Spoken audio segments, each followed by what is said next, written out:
Hello everyone, कैसे हो आप सब? I hope that everyone is having a good day. So बच्चों, आज के सेशन में जैसे कि मैंने आपको कहा था, मैं सेटिंग ऑफ पजल पे आपको कुछ डेडिकेटेड सेशंस देने वाली हूँ। आपके पास नंबर ऑफ क्वेश्चंस आ जाएंगे प्रैक्टिस करने के लिए, पहली चीज़। दूसरी चीज़, आपको एक अप्रोच समझ में आएगा कि सवाल को या बिना नंबर ऑफ केसेस बनाए या स्मार्टली डील किया जा सकता है तो कैसे किया जा सकता है। Before coming to the particular question, अगर आप अनअकैडमी का सब्सक्रिप्शन कंसिडर करना चाहते हैं तो आपको लर्निंग ऐप डाउनलोड करनी होगी।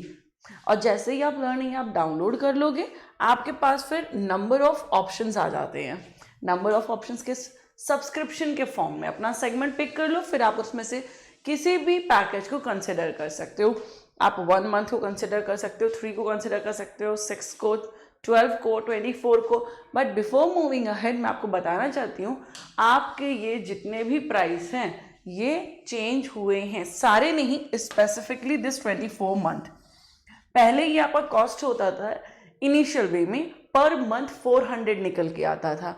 अभी के डेट में ये आपकी कॉस्टिंग निकल के आ रही है 2 ईयर वाली पर मंथ 293, मतलब अप्रॉक्सीमेट 300 के आसपास आप कह सकते हो।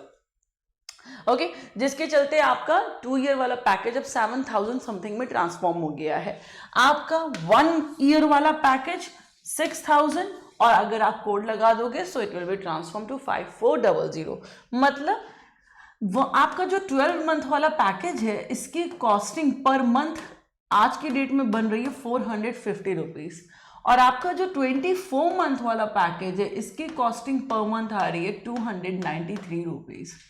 सो अगर हम इकोनॉमिकल पॉइंट ऑफ व्यू से देखें, सो एक्चुअल में ये आपको ज़्यादा सस्ता पड़ रहा है, आपका जो 2 ईयर वाला पैकेज है। बट इट्स योर कॉल, आप इन्हीं में से किसी को भी कंसिडर कर सकते हो। अगर आप देखोगे 1 मंथ वाले की कॉस्ट आपको ज़्यादा, आपको वो कॉस्टली लगेगा, but this is the best option. Okay, so do consider this, क्योंकि आपको अनअकैडमी के प्लेटफॉर्म पे मल्टीपल चीज़ें मिल जाती हैं।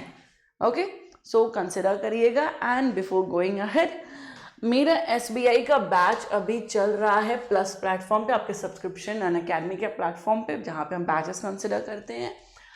आप उसमें भी, अगर आप प्लस के पहले से सब्सक्राइबर हो तो फटाफट जाके वहाँ पे एनरोल कर लो। लेकिन अगर आप प्लस के सब्सक्राइबर नहीं हो तो जल्दी से कोई भी एक सब्सक्रिप्शन को यूज़ करो, कोड लगाओ AP लाइव। जैसे ही आप ये कोड लगाओगे आपका पर्टिकुलर प्राइस 10% रिडीम हो जाएगा। और मैं इसलिए कह रही हूँ जल्दी करने के लिए, क्योंकि बस अब इसी के कुछ दिन बाद हम लोग लॉन्च करेंगे पर्टिकुलरली सिटिंग और पजल का whole sole dedicated batch for sitting and puzzle. और फिर जैसे ही हमारे सामने PO का नोटिफिकेशन आ जाएगा तो हम फिर से SBI PO will with full swing launch कर देंगे, जहाँ पे आप बेसिक से लेके हाई लेवल, या शॉर्ट में बोले प्री से लेके मेंस लेवल तक कंसिडर करोगे, with different surprises also, another level, another segment, some more chapters, कुछ ना कुछ नया। देखो, हम लोग जब भी नया बैच लॉन्च करते हैं ना, तो हर बैच में कुछ ना कुछ चीज़ें न्यू करते हैं। न्यू क्यों? जैसे आपके पेपर अभी आप दोगे इस महीने, 3 महीने बाद दोगे, फिर आपको कुछ ना कुछ न्यू देखने को मिल जाता है। सो अल्टीमेटली हमारी लर्निंग को भी इसी प्रोसेस में रहना होगा। Okay, now it's time for a puzzle. Okay, यहाँ पे आपके पास एक सवाल आ गया, ये सिटिंग अरेंजमेंट से जुड़ा। पहले मैं चाहती हूँ आप खुद सिंप्लीफाई करो, so that's why I am giving you a timer, you can go ahead. पहले आप खुद सिंप्लीफाई करो, then I will simplify.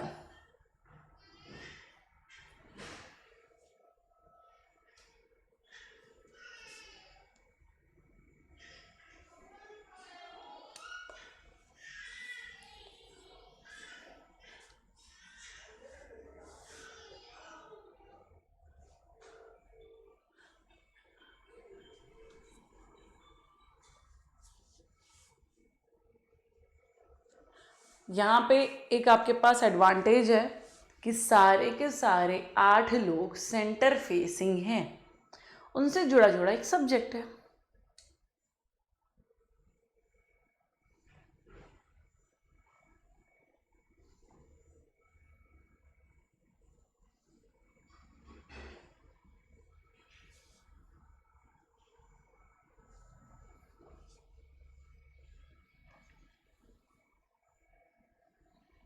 But अगर आप हिंट देखोगे तो आपको शायद लगेगा कि हिंट की क्राइसिस है।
दो मिनट 3 मिनट ख़त्म होने वाले हैं।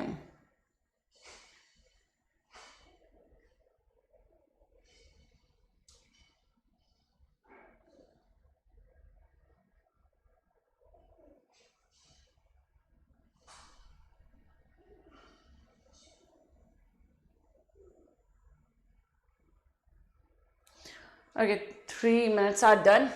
अब मैं सिंप्लीफाई करती हूँ। ये वैसे बेसिकली 2 मिनट में ख़त्म होने वाला सवाल नहीं है, इसीलिए मैंने आपको 2 मिनट से कुछ एडिशनल टाइम दे रखा था ना।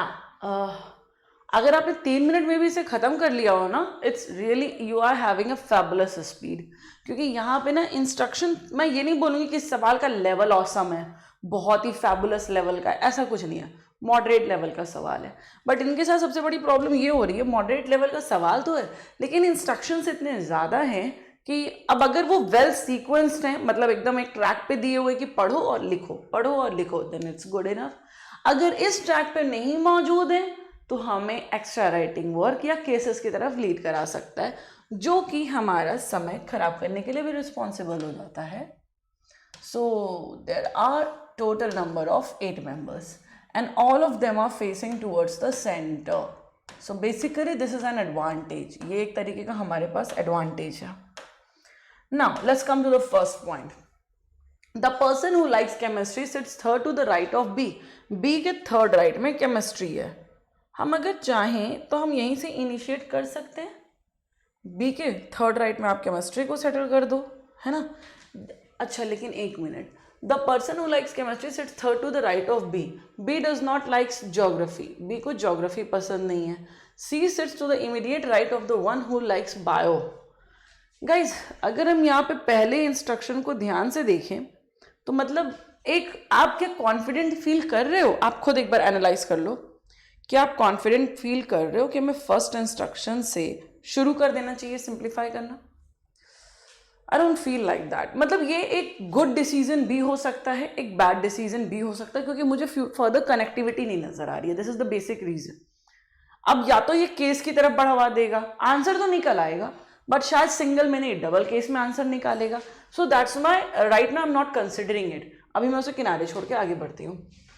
ओके, लेकिन खाली किनारे छोड़ के आगे बढ़ना भी एक वाइज डिसीजन नहीं है, नहीं तो हिंट लेटर ऑन खो जाती है। Third to the right of B, B के थर्ड राइट पे केमिस्ट्री है, तो इसको शॉर्ट फॉर्म में हम स्टोरीज को लिखते भी चलते हैं। बी के थर्ड राइट पे केमिस्ट्री है। ओके,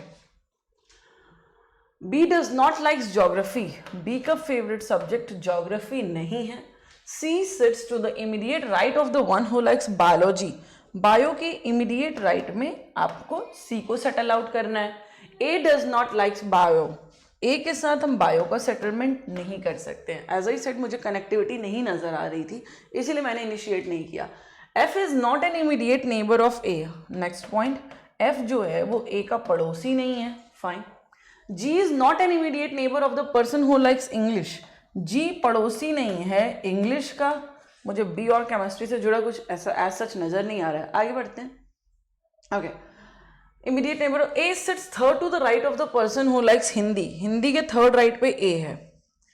अब एक चीज यहाँ पे आप और देख सकते हो, यार हमने इतनी चीज पढ़ डाली, इतना शॉर्ट हैंड राइटिंग कर दिया, लेकिन अभी हमें यहाँ अगर हम इस पॉइंट पे आए, this is also similar to the first one. A sits third to the right of the one who likes Hindi. Hindi के थर्ड राइट में आपको ए सेटल करना है। बट अगर हम इसको आगे भी रीड करेंगे, so I have a connectivity. Only two people sit between the one who likes Hindi and H. The person who likes geography and civics are immediate neighbor of each other. Neither A nor H likes geography or civics. The one who likes geography is not an immediate neighbor of the one who likes Hindi. मतलब मुझे यहाँ से अगर मैं आगे read कर रही हूँ तो हर चीज, अब पॉजिटिविटी हो या नेगेटिविटी हो, उससे कोई फर्क नहीं पड़ता, but there is a connection. One thing for sure is correct, that there is a connection.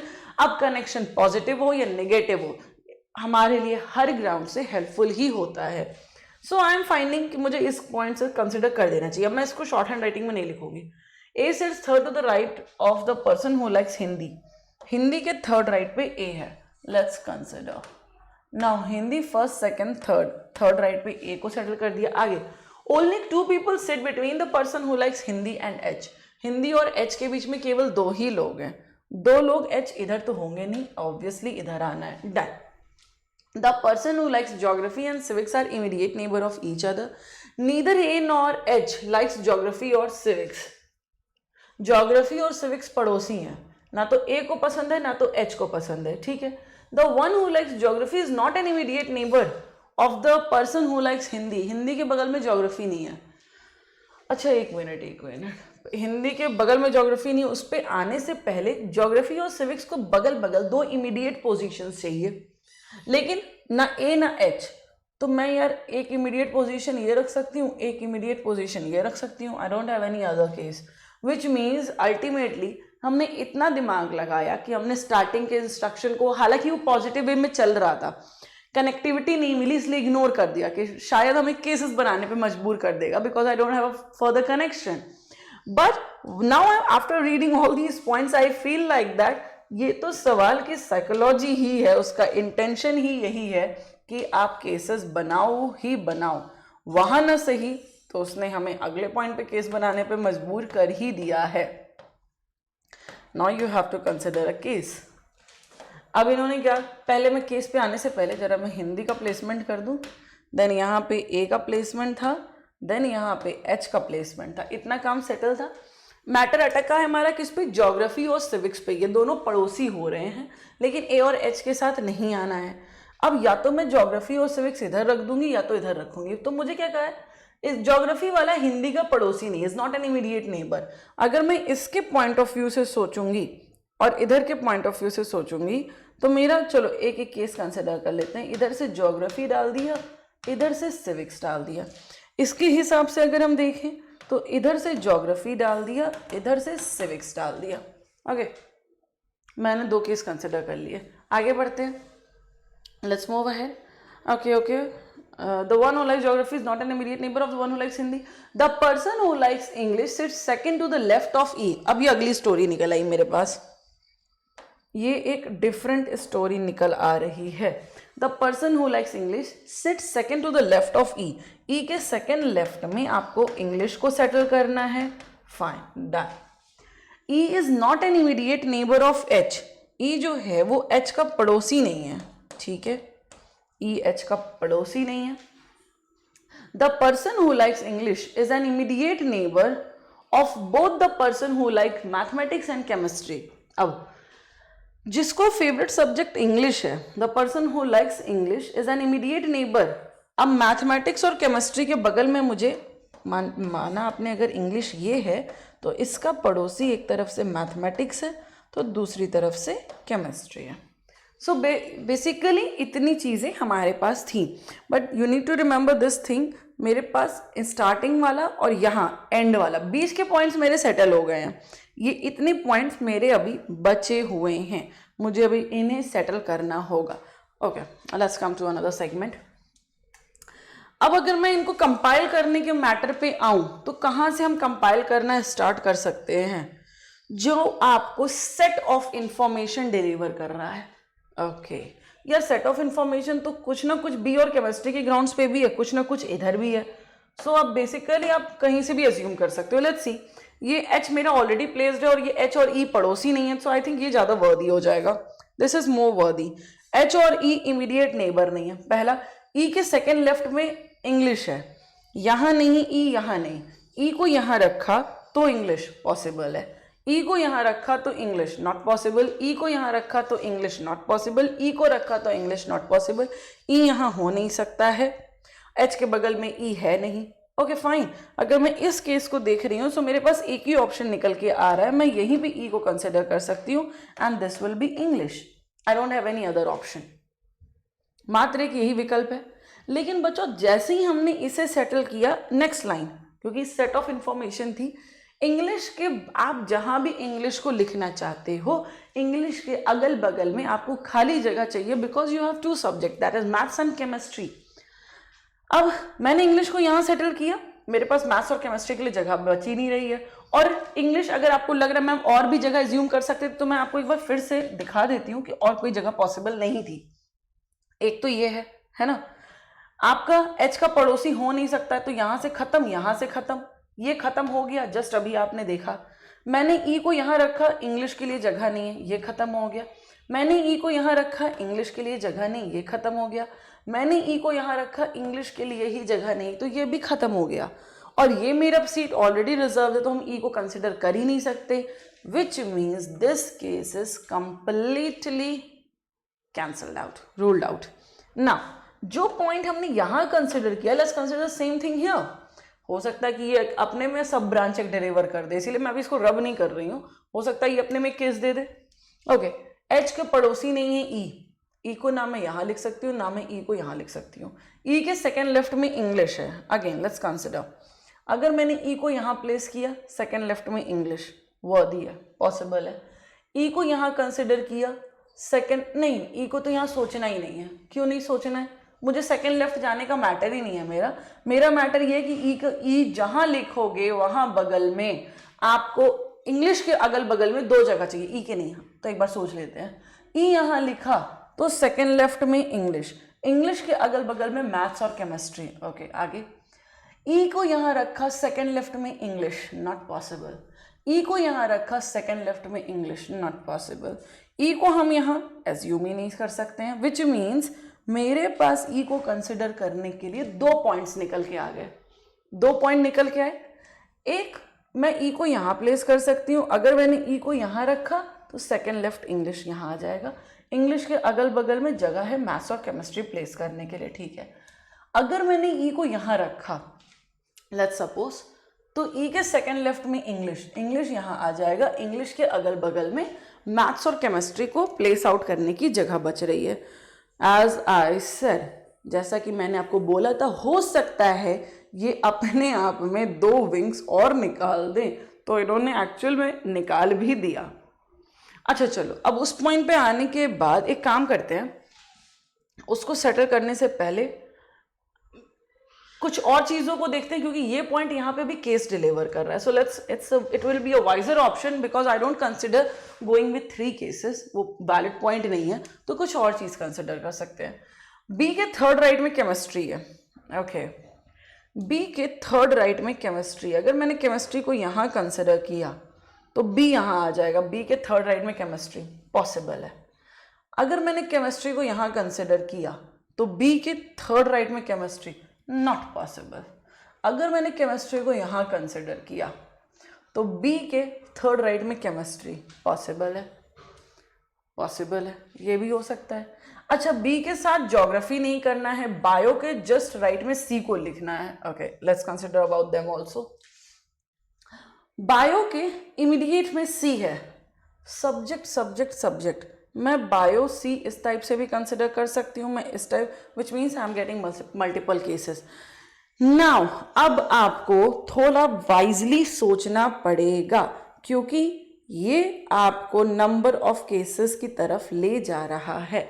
So let's see, अब या तो एक ऑप्शन है कि केस बना लो, या तो चीज़ों को वहीं पे एज्यूम करो। ओके, आते हैं। अब एक काम करते हैं, केस बनाने से बेटर है कि हर एक चीज़ को एक साथ एक कंप्लीट सेट ऑफ इंफॉर्मेशन में ट्रांसफॉर्म कर दो। लेकिन in any case if you have doubt कि मैम इन रियल पेपर एक सारी इंफॉर्मेशन को एक साथ लेके चलना थोड़ा सा रिस्की गेम हो जाता है, आपके पास ऐसा ओपिनियन है, तो आप एक काम करना, आप अटेम्प्ट करके देख लेना, गो फॉर अनदर अटेम्प्ट। चलो मैं आपको दोनों केस बता के दिखा देती हूँ। अगर मैंने सिर्फ वहीं पे इमेजिन किया या मैंने सेकेंड पॉसिबिलिटी को ड्रॉ कर दिया तो क्या क्या सीन होगा। So before I consider, let me right Hindi here, let me right civics here, here comes geography, then here is A, okay, now anything else, here is H, okay। अब मेरे पास case क्या क्या आया था, एक में मैंने ई को यहाँ कंसिडर किया है ना, ई को यहाँ कंसिडर किया था, तो सेकेंड लेफ्ट में इंग्लिश यहाँ आ रहा था। अगर मेरे पास इंग्लिश ये है तो इन्हीं दोनों में से कोई एक मैथ्स और केमिस्ट्री है ना। अगर इनको मैं केमिस्ट्री बनाना चाहूँ तो बी के फर्स्ट सेकंड थर्ड, बी के थर्ड राइट में केमिस्ट्री आ रहा था, ये भी एक सीन था। एक कनेक्शन क्या है, बी के साथ ज्योग्राफी तो आप सेटल कर नहीं सकते हो, एक पॉइंट वैलिड है, तो मैं यहाँ पे बी कंसिडर नहीं कर सकती, केमिस्ट्री रूल्ड आउट है। या मैं दूसरी जगह अगर मैं कंसिडर करना चाहूँ इधर अगर मैंने केमिस्ट्री सेटल किया तो केमिस्ट्री के साथ साथ मैथ्स भी सेट है, इंग्लिश भी सेट है। यार केमिस्ट्री अगर आप इमेजिन करो सारी सेट ऑफ इंफॉर्मेशन को एक साथ लेके चलो तो केमिस्ट्री के लिए ये एक पॉसिबल जगह दिख रही है। बट एज आई सेड, अगर आपकी ऑब्जर्वेशन स्किल, देखो हर बार चीजें ऐसे नहीं होती कि ऐसे ही करना है, ऐसे ही करोगे, कुछ चीजें सिचुएशनल होती हैं, हमारी परिस्थिति के हिसाब से हम दिमाग लगाते हैं। अगर मैंने रियल एग्जाम में हूं, आज मैं क्लास में हूं, मेरी ऑब्जर्वेशन स्किल साथ दे रही है, सपोज करो रियल एग्जाम में मेरी परफॉर्मेंस पुअर हो गई, नहीं मैं अब up to the mark perform कर पा रही हूँ, मुझे टेंशन हो रही है, मुझे घबराहट हो रही है, सो इस सिनेरियो में ऑब्जर्वेशन स्किल धोखा दे जाती है। सो भाई जबरदस्ती धुरंधर बनने की जरूरत नहीं है, तब आप आ जाना कि भाई चलो एक एक करके कंसिडर करके देख लेते हैं। So let us consider here. अब मैं आपको राइटिंग वर्क भी करके दिखा देती हूँ। ई को मैंने यहाँ प्लेस किया, एज पर रिजल्ट इंग्लिश यहाँ आ जाएगा। जैसे ही इंग्लिश यहाँ आ जाएगा, पड़ोसी कौन है, मैथ्स और chemistry. As a valid point chemistry को हम इधर रख नहीं सकते हैं, है ना, क्यों, क्योंकि अगर मैंने केमिस्ट्री को इधर रखा तो बी के थर्ड राइट वो मैं यहाँ पे बना नहीं पाऊंगी क्योंकि ऑलरेडी एक पर्सन बैठा हुआ है, सो केमिस्ट्री यहाँ नहीं आ सकता। सो इस पॉसिबिलिटी के हिसाब से केमिस्ट्री को यहीं आना पड़ेगा and as per result maths को यहीं आना पड़ेगा। अगर केमिस्ट्री यहाँ आ गया तो बी के थर्ड राइट में केमिस्ट्री है, विच मीन्स बी को यहाँ आना पड़ेगा, फर्स्ट सेकंड थर्ड राइट में केमिस्ट्री है। सारा केस देखो सेट है, बी के साथ ज्योग्राफी नहीं होगा, हमारे सवाल में भी हमारे अरेंजमेंट में भी नहीं है, ठीक है। अब अगर हम सेम चीज़ों को यहाँ कंसिडर करें, यहाँ पे हमने क्या पॉसिबिलिटी निकाली थी, अगर मैंने ई को यहाँ कंसिडर किया, ई के सेकेंड लेफ्ट में इंग्लिश है, सो फर्स्ट सेकेंड यहाँ मैंने इंग्लिश को प्लेस आउट कर दिया। इंग्लिश के पड़ोसी कौन है, मैथ्स और केमिस्ट्री, दोनों इनके पड़ोसी बनाना है। अब याद रखना बी के थर्ड राइट पे केमिस्ट्री है, अगर मैंने केमिस्ट्री इधर लिखा तो फर्स्ट सेकंड बी को यहाँ आना पड़ेगा, फर्स्ट सेकंड थर्ड केमिस्ट्री ऐसे ही हो जाएगा, लेकिन बी के साथ तो ज्योग्राफी है नहीं, सो ये केस खत्म। इनके हिसाब से मुझे केमिस्ट्री यहाँ लिखना पड़ेगा। अगर मैंने केमिस्ट्री यहाँ लिखा तो इसके केस के हिसाब से बी यहाँ फर्स्ट सेकंड थर्ड राइट पे केमिस्ट्री सेट है। ओके, नाउ अनदर सेगमेंट, यहाँ पे इसका एक पड़ोसी केमिस्ट्री और अगला पड़ोसी मैथ्स है। डन, इतना प्लेसमेंट हमने यहाँ तक इतना सेटलमेंट कर दिया। Okay, once you are done with all these things, जैसे ही आपका इतना सेटलमेंट हो जाए, अब आ जाओ कुछ मिसिंग इन्फॉर्मेशन जिनको अभी तक हम सेटल नहीं किए हैं और एक सेट में है। बायो के इमीडिएट राइट में सी है और ए के साथ आप बायो रख नहीं सकते हो। इनिशियली मुझे नंबर ऑफ पोजीशंस मिल रही थी, बट अभी में आप देखोगे तो आपको नंबर ऑफ पोजीशंस नहीं नजर आएगी। बायो के राइट में सी, आपके पास जगह ही क्या है, बायो सी पॉसिबल है। बाय द वे यहाँ पे हम कंसिडर कर ही नहीं सकते, इनके साथ ये सब्जेक्ट सेटल ही नहीं हो सकता। सो मैं इसके ग्राउंड्स पे देखूँ, so I have a single option bio and C, क्योंकि सब्जेक्ट ही दो लोग का मिसिंग है। नाउ लेट्स कंसिडर हियर, दो ही लोगों का सब्जेक्ट मिसिंग है, बायो सी नॉट पॉसिबल, है ना, बायो के साथ सी लिख नहीं सकते, इसके साथ बायो रख दिए तो सी यहाँ भी नहीं लिख पाओगे। दैट्स व्हाई आई सेड अगर आप ऑब्जर्वेशन का साथ ले रहे हो तो वो एक कड़ी ऑब्जर्व नहीं करनी पड़ रही थी, इसीलिए ये थोड़ा सा लेंदी हो गया था। आप एक कड़ी को, जैसे हम लोग यूजुअली क्या करते हैं, हम जब भी ऑब्जर्व करते हैं तो हम एक ही चीज को ऑब्जर्व करते हैं। हो सकता है ये यहाँ आ जाए, ये बी यहाँ थर्ड राइट पे केमिस्ट्री, बी यहाँ थर्ड राइट पे केमिस्ट्री, यहाँ हमें नंबर ऑफ इंफॉर्मेशन लेनी पड़ रही थी। इंग्लिश ये तो मैथ्स केमिस्ट्री ये, मैथ्स केमिस्ट्री ये तो बी ये, अच्छा अगर बी यहाँ आ गया तो बायो सी पड़ोसी पड़ोसी हैं ना, सेट ऑफ इंफॉर्मेशन मेरे हमारे पास थी। इसीलिए मैंने कहा अब आपको इन सबको एक साथ कंप्लीट स्टोरी लेके चलना पड़ेगा। बाय द वे, अगर in any case you don't find confident तो जबरदस्ती वहां पे लड़ाई करने की जरूरत नहीं है, है ना, हम इजी गोइंग भी चीज़ों को सिंप्लीफाई कर सकते हैं। So go for a second one, कोई बिग डील नहीं था क्योंकि यहाँ पे आपको ज़्यादा राइटिंग वर्क नहीं करना पड़ा। Okay fine, done with that point. Bio के इमीडिएट राइट में सी है। Before coming to anything else, single subject is missing, which is that one, history. History, okay done, subject से काम सेटल हो गया। अब मेरे पास बच रहे हैं सिर्फ और सिर्फ पर्सन। पर्सन से जुड़ी स्टोरी भी देख लेते हैं। 1 2 3 4 5, 5 लोग सेटल हैं। तो सबसे पहले ये आ जाते हैं, ये हमारे पास एक स्टोरी है। एच और ई ये दो के दोनों पड़ोसी नहीं है, इनको तो हम पहले ही निपटा चुके हैं। एफ और ए ये दोनों पड़ोसी नहीं है, एफ को हम यहाँ रख नहीं सकते, तो एफ के लिए ए की जगह निकल के आई दिस, डन। अब मेरे पास बच रहा है जी के ग्राउंड्स पे भी एक हमारे पास स्टोरी है। जी इंग्लिश के नेबर नहीं बनेगा, okay, English is here which means I can not consider G here, so G will be here. Who is missing now, A, B, C, D. So D will come at this position. Hence, we are done with this arrangement. Okay? इसीलिए मैंने कहा था ये सवाल easily simplified, मतलब बहुत ऐसा नहीं था कि बहुत अनदर लेवल का बहुत हाई फाई सवाल है, ऐसा नहीं, लेकिन केसेस के चलते ये हमें राइटिंग वर्क एक्सीड कर रहा था, बढ़ा रहा था हमारा, ठीक है। इसीलिए मैंने आपको 3 मिनट पर टाइमर स्टॉप कर दिया था। दैट्स व्हाई आई सेड कि माइट भी ये सवाल समय ज्यादा आपका ले लेगा। ओके, चलो फिर आते हैं, let's consider the next surprise. Okay, I think it's a छोटा टाइप ऑफ पजल, मतलब easy going, it looks like that. Let's see, आप लोग पहले गो for a self attempt.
So guys, इतना समय काफ़ी होगा आपको सिंप्लीफाई करने के लिए।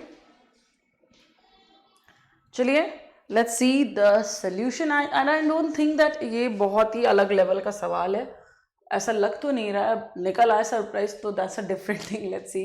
There are total number of 7 friends. They are selling different number of TV sets on 7 different days from Monday to Sunday of the same week. So सबसे पहले तो मैं एक काम ये कर लेना है, मंडे टू संडे इन्होंने ट्रैक दे रखा है, तो पहला तो इनिशियल स्टेप यही होगा, Monday, Tuesday, Wednesday, Thursday, Friday, Saturday, Sunday. Initial step हमारा यही हो जाएगा, सबसे पहले हम यही कर लेंगे। Okay fine.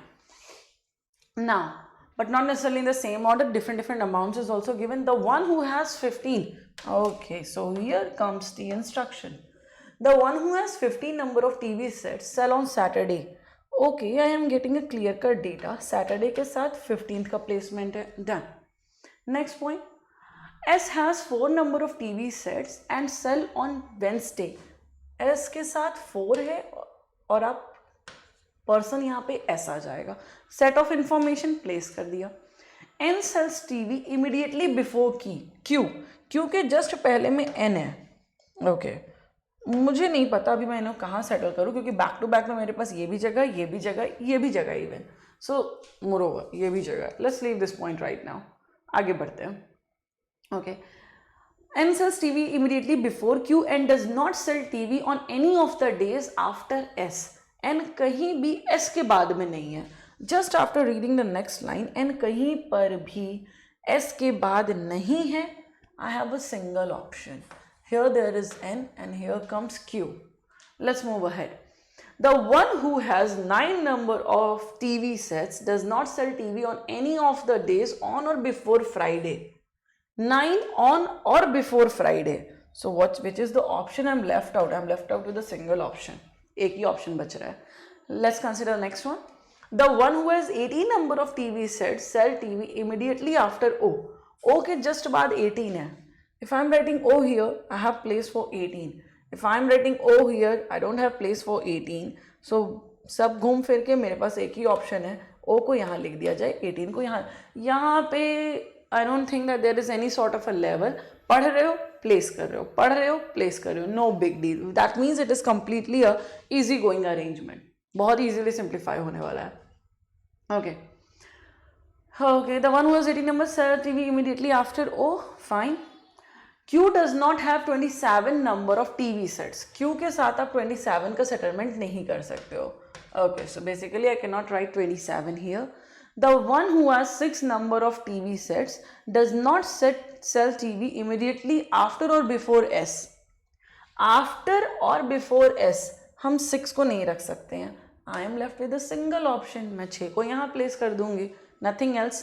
Okay. R does not sell TV on Sunday. R does not sell TV on Sunday. Sunday में आप R को प्लेस नहीं कर सकते हो। By the way, then also I have 2 options for R. Let's move ahead. कुछ ना कुछ दिया ही होगा। Okay. And does not sell on 18. 18 पे भी R नहीं है। Single option left for R. Okay. P does not sell TV on any of the days after M. P कहीं भी M के बाद नहीं है, मतलब M पहले है, P बाद में है। ठीक है? ओके, सॉरी, बिफोर एम, पहले नहीं है, इसलिए हमारा ये settlement. Now I am left with a single thing. 27 का प्लेसमेंट यहाँ कर नहीं सकते हो। You have a single option, right 27 here. Single digit is missing, which is that one, 12। So वो हमने यहाँ प्लेस कर दिया, done. This is the whole sole arrangement, which means it was very easy going arrangement. बहुत ही easily हमारा मामला यहाँ सारा फटाक से सेट होता चला गया, है ना। You can see the solution. So मैंने आपको एक थोड़ा लेंदी टाइप में दिया था, एक मैंने आपको जो पजल दिया था वो सुपर कन्वीनियंट था। ठीक है, सो आई होप आपको दोनों सवाल इंटरेस्टिंग लगे, दोनों सवाल समझ में आए हैं। डू वन थिंग गाइज, एक चीज़ जो आपको ज़रूर करना चाहिए, क्योंकि देखो आपके इतने यूट्यूब सेशंस होते रहते हैं डिफरेंट प्लेटफॉर्म पे, डिफरेंट चैनल्स पे, एक सब्जेक्ट के हज़ारों सेशन चलते रहते हैं। अब आप हर सेशन में घुस घुस के देखो, क्योंकि हर फैकल्टी कुछ ना कुछ वैलिड पॉइंट बता ही रहा होता है, कुछ ना कुछ वर्दी ही बता रहा होता है, लेकिन हर चीज़ को समय दे पाना उतना पॉसिबल तो होता नहीं है। तो आपको एक सिंपल सा काम करना है, जब भी कभी पजल और सिटिंग का जिक्र आया करे ना, आप एक काम किया करो, सेशन को थोड़ा सा फॉरवर्ड करो, सीधे उस सवाल की तरफ ले जाओ, है ना, उस सवाल पे ले जाओ, क्योंकि डेफिनेटली हम लोग जब खुद सिंप्लीफाई करते हैं मुंह बंद करके, so that is a different thing, आप फटाफट आंसर बनाते जा रहे हो। लेकिन जब आप सिंप्लीफिकेशन में किसी को एक्सप्लेन कर रहे हो, so definitely you are taking some extra time, some extra minutes, तो वो आपके लिए उतना वर्दी नहीं है। अगर आपको समझ में आ गया कि अरेंजमेंट कैसे बनेगा, तो आपके लिए वो खास काम का है ही नहीं। लेकिन अगर आपको नहीं समझ में आया, सो डेफिनेटली वो चीज़ आपके लिए बहुत काम की है। सो आपको क्या करना है, जैसे मान लो मेरे पास, मैं यूट्यूब पे वीडियो देख रही हूँ, ओके, मेरे सामने ये एक सवाल आया, तो सबसे पहले तो मैंने फॉरवर्ड करके इसी क्वेश्चन पे यहाँ पे पॉज कर दिया। पॉज करने के साथ मैंने अटेम्प्ट कर लिया, मुझे पूरा सेशन देखने में कोई इंटरेस्ट नहीं है, मैंने पॉज करके अटेम्प्ट किया, सिंप्लीफाई किया, I got a clear cut answer. अब फैकल्टी ने भी बोर्ड वर्क करा ही रहा होगा वहाँ पे, आप थोड़ा सा उसको और आगे फॉरवर्ड करते जाओ, सीधे बोर्ड वर्क की तरफ लेकर आ जाओगे। आपको यहाँ पे दो काम हल हो जाएगा। पहला, आप अपना आंसर मैच, क्योंकि यार सिर्फ बनाना is not a big deal, आपको कंफर्म भी करना होगा आप आफ्टर ऑल सही बनाए हो या गलत बनाए हो। सो आप यहाँ पे आ जाओगे, आप सोल्यूशन देख लोगे, जैसे मैंने आगे फॉरवर्ड किया, मैंने सोल्यूशन देख लिया, ओके, माय सोल्यूशन और जो फैकल्टी ने बना रखा है सेम है, ठीक है, गुड इनफ। अब मेरा यहाँ दूसरा एक टारगेट और है, क्या इन्होंने भी या फैकल्टी ने भी उतना ही राइटिंग वर्क किया जितना मैंने किया है, या उन्होंने मुझसे कम राइटिंग वर्क किया है। अगर फैकल्टी ने मुझसे, मैंने मान लो सिंप्लीफाई किया, मैंने अपनी शीट से टैली किया, मेरा राइटिंग वर्क इतने राइटिंग वर्क से कहीं ज़्यादा है, अब मुझे तुरंत मेरा दिमाग ठनका कि भैया मुझे अब मुझे एक्सप्लेनेशन सुनना है, I am interested in the explanation, कि आफ्टर ऑल इनका इतने कम लिखा पढ़ी में काम कैसे हो गया, मेरा तो पूरा भर चुका है गोचा गाची से, है ना। So now I want to listen the whole theory कि भाई क्या प्रोसेस था सिंप्लीफाई करने का। Now second case, if I also did the same sort of writing work, मेरा भी राइटिंग वर्क इतना ही था जितना फैकल्टी का था, थोड़ा बहुत ऊपर नीचे था, सो फाइन, मैंने आंसर टैली कर लिया, अब हम आगे बढ़ जाएंगे, नेक्स्ट सवाल की तरफ चले जाएंगे। सो आपका जब भी कभी आप सिटिंग और पजल देखो ना, तो आपका इंटेंशन यही होना चाहिए, आप पहले पॉज कर दो क्वेश्चन पे, सिंप्लीफाई करो, सिंप्लीफाई करने के बाद फिर टैली करो, बढ़ा दो आगे, सीधे आगे लेके चले आना, आंसर मैच कर लेना। लेकिन कभी भी सिर्फ आंसर नहीं मैच करना, क्योंकि बच्चा सिटिंग और पजल के लिए दो चीजें टारगेट करता है, एक तो करेक्ट आंसर, दूसरा अप्रोच। अगर आपकी और मेरा writing work number of cases बोले तो अप्रोच सेम थी, so we are on the same side, no big deal. But अगर मैंने कम केस में किया, आपने ज्यादा बना लिया, या आपने ज्यादा लिखा पढ़ी कर डाली, या आपका ज्यादा दिमाग खराब हो गया, so you have to see the explanation, that's the simple फंडा। You see any video of sitting and puzzle, क्योंकि अगर आप दिन भर खाली वीडियो ही देखते रहोगे तो सेल्फ स्टडी कब करोगे, सेल्फ स्टडी को भी तो समय चाहिए ना, उसे भी तो टाइम देना पड़ेगा। Okay, so guys, I hope you enjoy this session, and before I end this session again I want to tell you, आप अगर एसबीआई का बैच कंसिडर कर रहे हैं, एसबीआई को टारगेट कर रहे हैं, सो प्लीज लेट मत करिए, फटाफट एनरोलमेंट ले लीजिए। आपको अनअकैडमी का जो सब्सक्रिप्शन का प्लेटफॉर्म है, उसमें जो सबसे मेजर बेनिफिट क्या होता है कि आप एक ही चीज़ नहीं पढ़ पाते हो। ये नहीं कि आपने 1 ईयर का पैकेज लिया एंड यू पेड 5400। सो अगर मैं बोलूँ कि 5400, आप सिर्फ रीजनिंग नहीं, आप रीजनिंग भी पढ़ रहे हो, आप इंग्लिश भी पढ़ रहे हो, आप क्वांट्स भी पढ़ रहे हो, आप जीए भी पढ़ रहे हो, you are considering multiple things, and see the price is 450 per month के हिसाब से हम देखें तो 450 आज के टाइम के ट्यूशन फीस से भी ये सस्ता है। So you can consider any subscription whichever you want. Just remember in your mind you have to use the code AP Live, Akansha Pandey Live. That's the simple thing.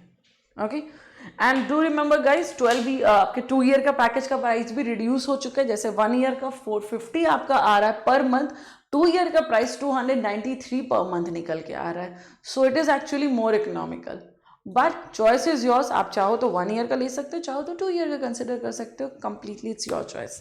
Okay, so आज के लिए इतना ही। Have a great day guys, take care, bye bye.